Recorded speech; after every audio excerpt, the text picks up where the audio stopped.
Isang mapagpalang araw po sa inyong lahat. Celebrity Chika Time po muna tayo at may inihanda po akong chika para sa inyo. Tara po magchika na po tayo.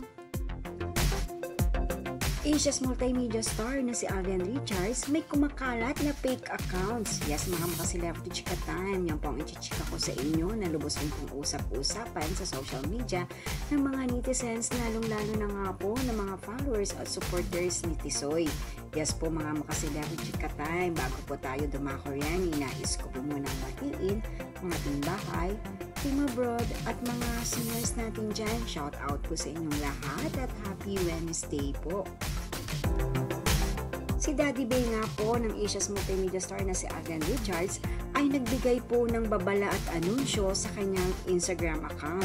Ito po ay patungkol nga po sa fake accounts na kumakalat po sa social media na di umano'y account ng ating Asia's multimedia star na si Alden Richards.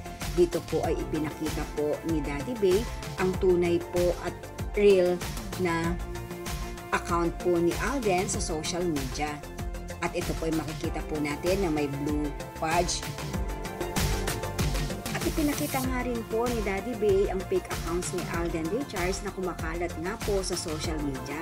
At ayon nga po rito ay kanyang sinabi na fake accounts are circulating. Make sure you are following the only official accounts of Alden Richards. Yes po, lahat po yata ng bagay ay nagagawan po ng paraan sa social media kung kaya't nakakagawa po sila ng mga di tamang accounts.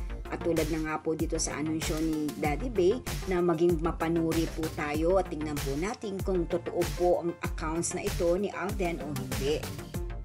Yan po ang aking chika updates for today. Salamat po sa inyong panunood. Huwag po kalimutang mag-subscribe. Pwede po mag-comment sa ibaba. Basta wag lamang po harsh o nakakasakit sa isa't isa. Salamat po muli. Spread love, not hate.